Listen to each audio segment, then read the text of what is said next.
Amirthanayagam.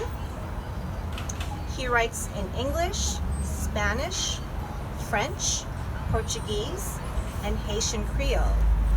He has published 20 poetry books, including the forthcoming Blue Window, translated by Jennifer Rathbun, The Migrant States, which was just published by Hanging Loose, Coconuts on Mars, The Elephants of Reckoning, which was the 1994 winner of the Patterson Poetry Prize, Uncivil War, and The Splintered Face.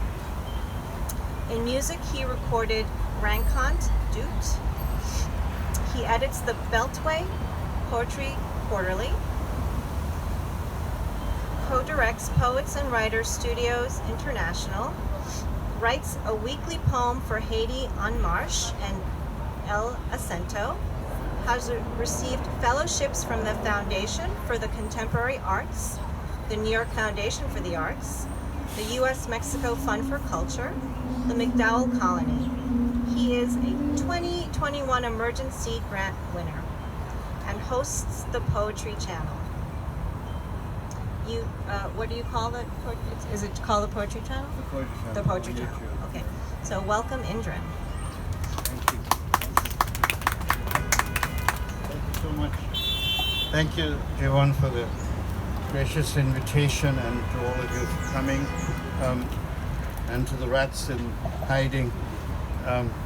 No, I'm delighted to be back here and in a very different Brooklyn, I guess, with this Barclays Center close by, but the garden reminds me of the Brooklyn that I lived in years ago. I'm going to read from Blue Window first. This was a book. I'm very happy with this book because it was written in English. I wrote it in Spanish, Ventana Azul, and then I rewrote it as Blue Window. But I mean, Jennifer made it into English, Jennifer Rathbun. And then we worked together on revising the translations, and I changed some of the original poems as well. Una pausa. Oh, sorry.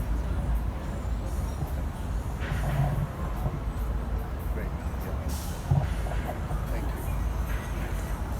you. Una pausa. Hasta luego. Hasta la vista. Y no hay más tarde. Voy a dormir sin darte abrazo ni apapacho, sin alimento ninguno para tu fantasía ya de antaño. A pause. Goodbye, so long. There are no more farewells. I'm going to bed without embracing or pampering you, without nourishing whatsoever your fantasy, now gone.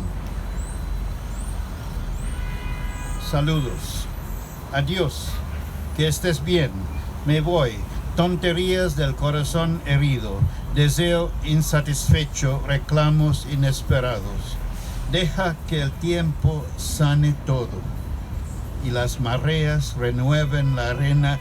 Que sea puro grano blanco para otra pareja en camino por el mar. Greetings. Goodbye. I wish you well. I'm leaving. Idiocies from a wounded heart, unsatisfied desire, unexpected complaints. Let time heal everything, and may the waves renew the sand. May there only be pure white grains for another couple walking along the sea. As you can hear, these are poems written from that, the broken arrow, from Cupid, and esperando la luz. Debo acostarme, no me queda otra opción. Este humor tuyo no tiene solución inmediata. Dejémoslo pasar. El viento sacudirá el corazón, la soledad volverá más fría. Regresarás a mis brazos. El ciclo de ir y venir de las mareas seguirá sin intervención de poesía o de terapia, más bien del sol al amanecer que espera iluminar a los que se doblan hacia la luz. Waiting for light. I should go to bed. I don't have another option. This mood of yours doesn't have an immediate solution. Let's allow it to pass. The wind will shake out the heart. Solitude will become even colder. You will return to my arms. The cycle of the coming and going of tides will continue without the intervention of poetry or therapy, but rather that of the morning sun, waiting to illuminate those who turn towards the light. So a rather hopeful poem. Let me do a couple more from this and then read a few more from others. Canto en 12 renglones, that's a song in 12 lines. Lo que es cierto, a lo que a nadie se puede oponer con un argumento derivado de la necesidad o de la presión, del miedo o de la soledad, lo que no interesa al vecino ocupado con sus propios quehaceres, pero sí al gobierno de los sentidos, ese jurado al que Cúpido acude cada noche con sus conquistas del día. Es un hecho que cada vez que nos hablamos despiertan pajaritos en todos los nidos de la piel para cantar su hambre dulce, su deseo de que los mimen, como yo a ti, con estos versos nacidos al amanecer cuando me despierto y no estás. Song in 12 lines. What's true? What no one can oppose with an argument derived from necessity or pressure or fear of solitude. What doesn't interest the neighbor occupied with his own tasks, but yes, the command of the senses, that jury Cupid appeals to every night with his conquests of the day. It's a fact that any time we talk, baby birds awaken in every nest of the skin to sing their sweet hunger, their desire to be pampered. Like I with you, these verses conceived at dawn when I wake and you're gone. Very happy with the format of this book. I mean, Bill Lavender, who edits these books from Diálogos, it's a beautiful job. En pocas palabras todos. It's a 3-line poem which, you know, I'm always fascinated by Pound distilling in a station of the metro into 2 lines. So I'm hoping that these 3 lines are my version of a distilling job, you know. En pocas palabras todos. Nacen, crecen, se enamoran, se decepcionan, sobreviven, se enamoran, sobreviven, se alegran, dejan de crecer, disminuyen, se mueren. In a few words, everyone is born, grows, falls in love, is disillusioned, survives, falls in love, survives, is happy, stops growing, diminishes, dies.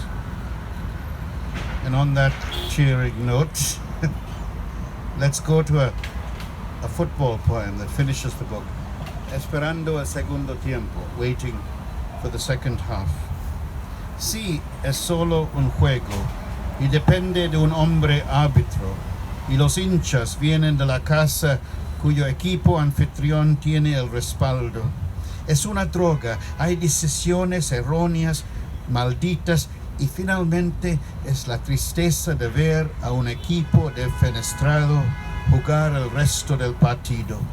Espera, todavía y siempre tendremos el segundo tiempo.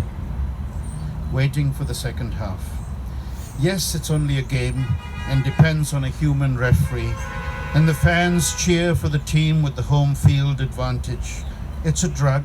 There are bad, cursed calls, and finally the sadness of seeing a team reduced in number play out the rest of the game. Wait, now and always we will have the second half. Okay. Esperando el segundo tiempo. I left the house in Rockville, Maryland. I had left a beautifully packed bag of books there, including copies of this. I forgot it, but I had this one copy with me. This is then my latest book from Hanging Loose, The Migrant States. I'll read one poem from here. There's a section of the book that has to do with Haiti, which is a country I write for. I mean, I write up to in a way every week. a poem in French usually, but sometimes in Creole. And this poem was written originally in Melvin. Hello. Good you come.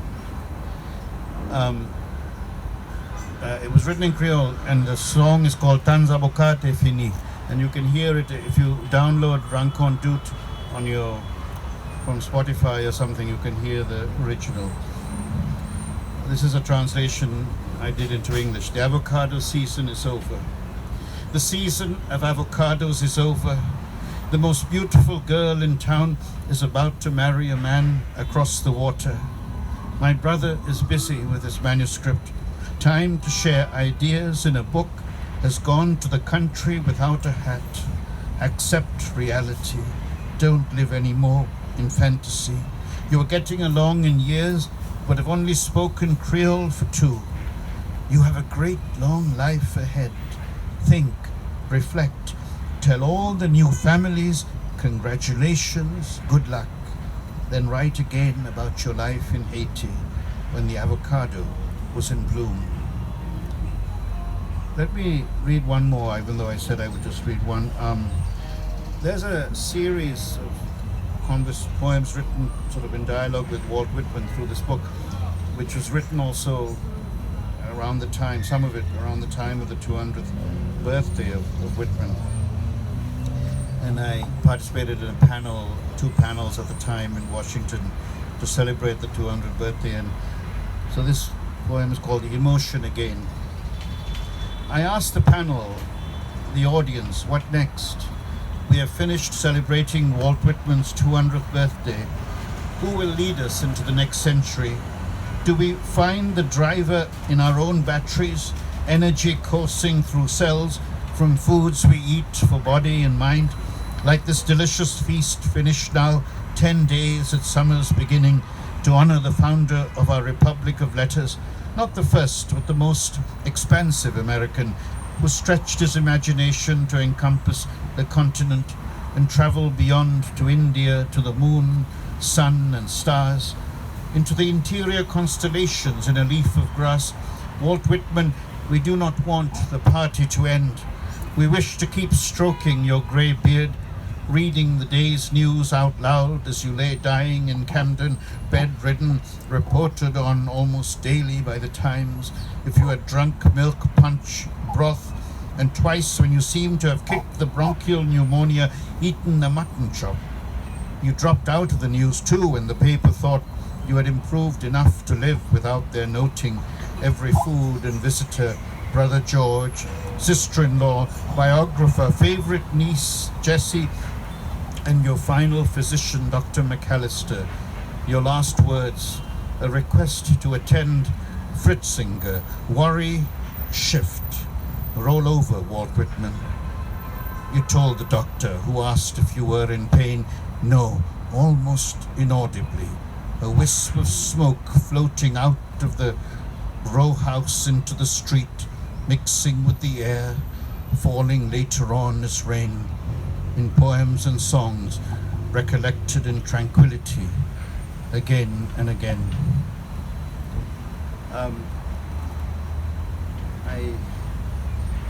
Would you like to hear, my time is probably maybe 2 more poems. Yeah.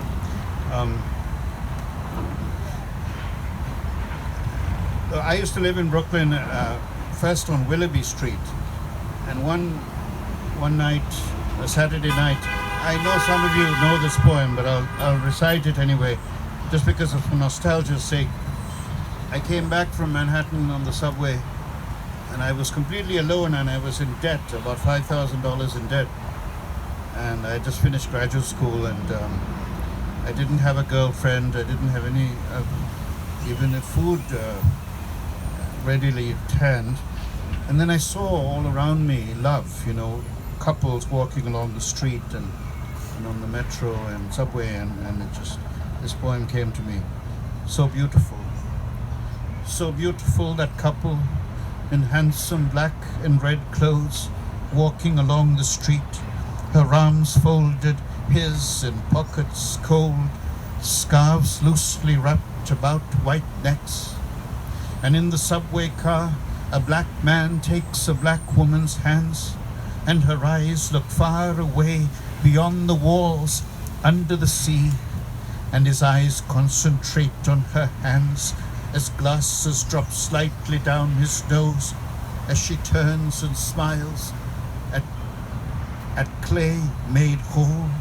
And she takes her hands about his cheeks, makes a vase, and roses are put in his mouth and hair, and her brown leather coat crumples as she kisses him, and his black windbreaker is crumpled by her kiss, and for 2 subway stops their kiss moves a man to write and get up in the morning and sing an old song to remember a woman in a dream who held his hands, wearing earrings of white moons, in black hair open as a fan, blowing honeyed wind about the room in which they loved and loved, as kingdoms came and went, in which they loved and loved, as the black man and woman left their embrace to slowly get up to the door by an old man in the window seat, into whose hands dropped